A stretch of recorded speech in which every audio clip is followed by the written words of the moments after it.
Hello and welcome. In this video, we will answer the question, what is an IPO? Okay. Along with learning what an IPO is, we will learn few terminologies related to stock market. Alright. Now, for us to understand the concept of IPO, we'll take a story and this story will be connected to future lectures. Okay. Now, two friends decide to start a company which manufactures coconut oil. Okay. And they have a name in their mind, and the name of the company is oil. Okay. Now, these two friends who will be starting the company or who start the company are called as promoters. Alright. So, everywhere promoters are the ones who start the company. Okay. So, these two are the promoters of olive. Now, they have not started this yet. They have just an idea to start. They have worked out everything on a piece of paper. And they know that they need 10,000 rupees to start this company. Okay. So, I am taking small numbers here. Okay. I am taking small numbers so that it will be easy for you to grasp it. So, they need 10,000 rupees to start this company. Let me name this person as A and this person as B. Okay, so this is B, this is A. So person A says that he has 4,000 rupees and is willing to give it for starting the company. Person B says that he has 2,000 rupees and is willing to give it to start the company. Okay, so 10,000 rupees is needed to start the company. 4,000 is given by person A, 2 given by B, and totally it is 6,000. So 10,000 minus 6,000 is 4,000. They need 4,000 more rupees to start the company. Alright? So what they do is they go to a bank. They go to a bank. Now, when I say they go to a bank, they are going on behalf of the company. Alright? What company? Oli. Where is this? On papers. So, on behalf of the company, they go to the bank and ask for a loan. It is not these two who are taking the loan. It is the company which is taking the loan. Okay. Now the bank checks the records and goes through the procedure that it normally goes before giving the loan and says that it can give a maximum of 2,000 rupees. Alright. So it can give a maximum of 2,000 rupees. And this 2,000 rupees is called as debt. Okay, debt. So debt is money that you owe someone. Now the company owes this much to the bank. Okay, so this is called as debt. Now going to the math, we needed or they needed 10,000 rupees. 4,000 was given by A, 2,000 by B and 2,000 rupees by the bank. So totally they have 8,000 rupees. And now they are short of 2,000 rupees. So if they get this 2,000 rupees, they can start the company. Okay, they can start the company. So to get this 2,000 company, what do? They divide the company into 4,000 shares of 2 rupees each. Okay, so they need 2,000 rupees, and to get that, they divide the company into 4,000 shares of 2 rupees each. Why 4,000 of 2? 4,000 into 2 is 8,000, and that is what they wanted, correct? So 4,000 A, 2,000 B, and 2,000 is what they want. So 4 plus 2 plus 2 is 8,000. This 2,000 is already given by the bank. So 4 plus 2 plus 2. So 8,000. They need 8,000 rupees, and so they divide it into 4,000 shares of 2 rupees each. Now do not worry much about this. Alright. Now they could have divided into 8,000 shares of 1 rupees each. So 8,000 into 1 gives you 8,000 rupees. 4,000 shares of 2 rupees each, 4 into 2, 8,000. Or they could have divided into 2,000 shares of 4 rupees each. So 4 into 2, 8,000. As long as the number comes to 8,000, they can divide it in any way, or they could have divided it anyway. But remember, the shares have to be equal and distributable.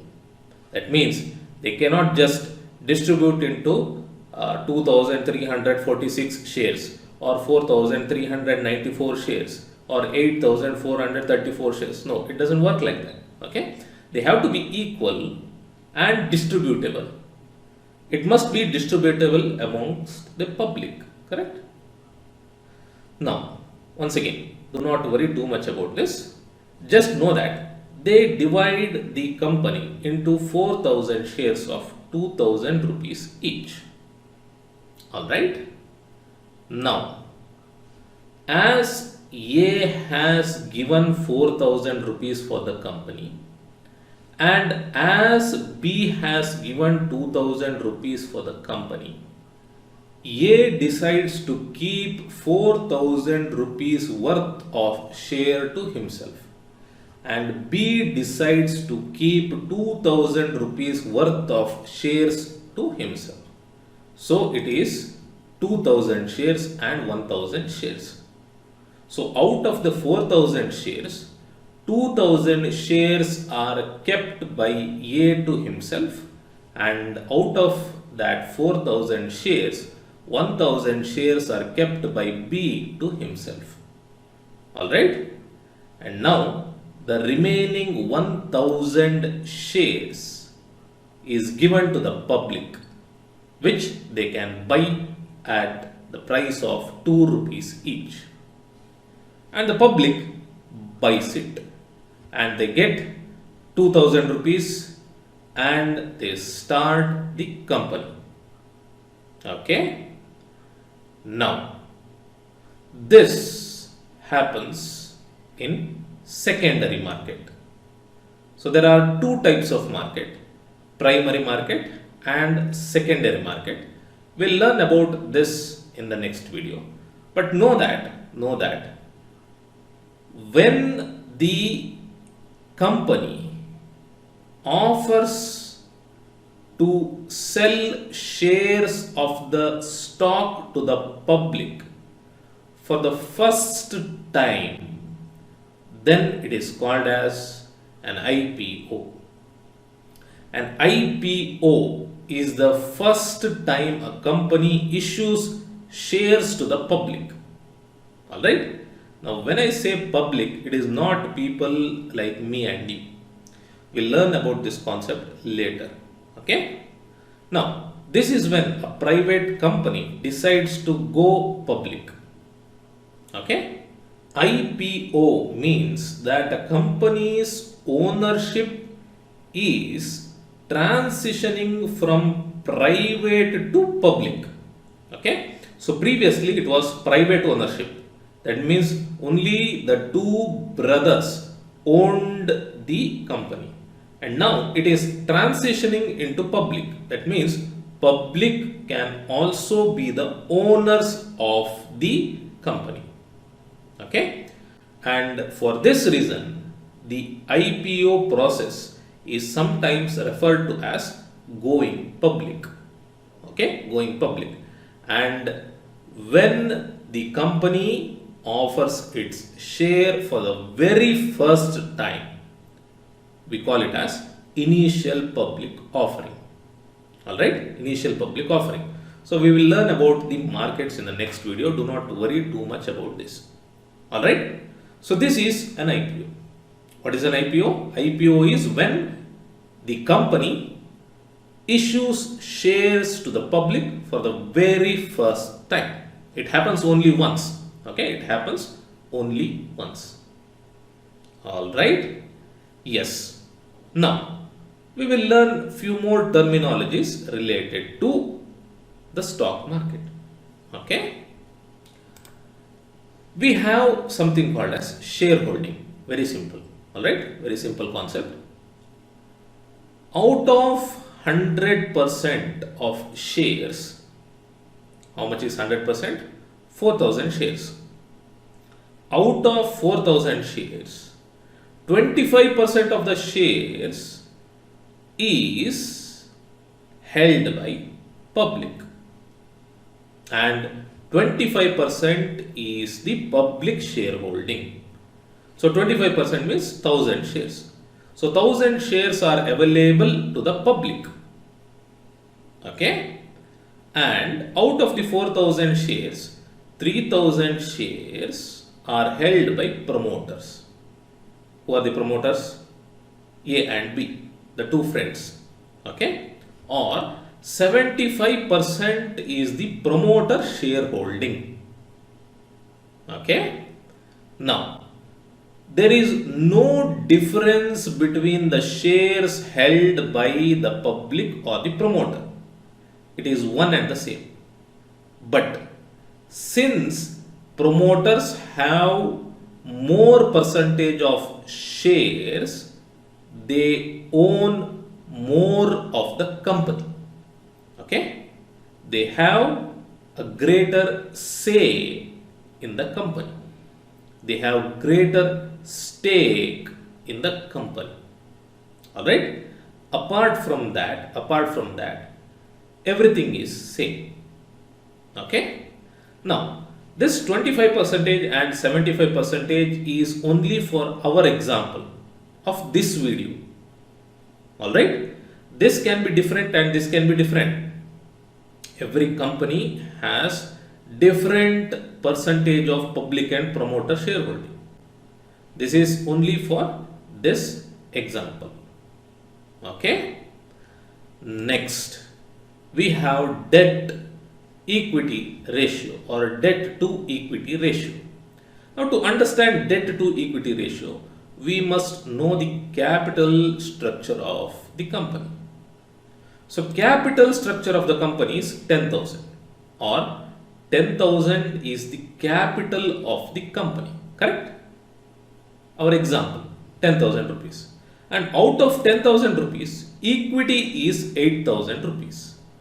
Equity is nothing but shares, alright? So, we will learn about equity and share in a different video.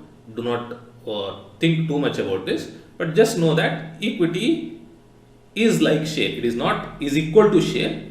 It is the stake in the company. Okay.